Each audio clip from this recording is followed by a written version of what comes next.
We are also following several races for today's spring primary election. We'll get to more details on that in just a moment. We want to check in, though, first with our Emily Byer joining us live in Green Bay, joining us with those reminders before heading out to the polls on this cold day. Emily.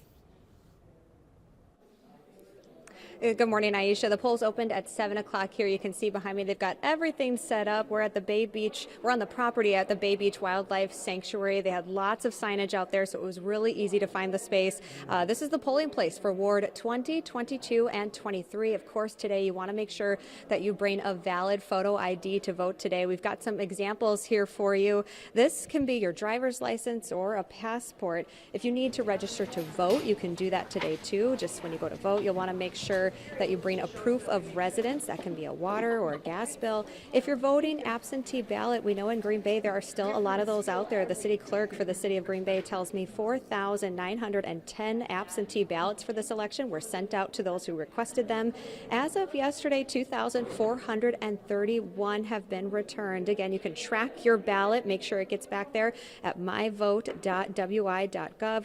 Those absentee ballots must be delivered to your municipal clerk's office. Turnout so far today has been slow, which isn't uncommon for a primary, but poll workers want to remind you that they're here if you have any questions, and they hope you come out to exercise your right to vote. I feel that it's a very important part of our democracy to be involved in this. I take it very seriously, as do all the other poll workers that I work with. We aim to run accurate elections, fair elections. We take our jobs very seriously, and I have great workers in my ward.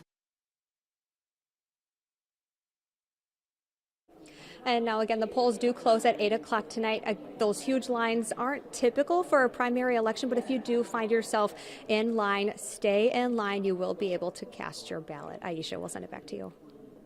Emily, thank you very much. And yes, we're following several races in today's primary election. State Superintendent of Public Instruction incumbent Jill Underly is being challenged by Jeff Wright and Brittany Kinzer in this primary election. 2 of the 3 candidates will advance to the April election.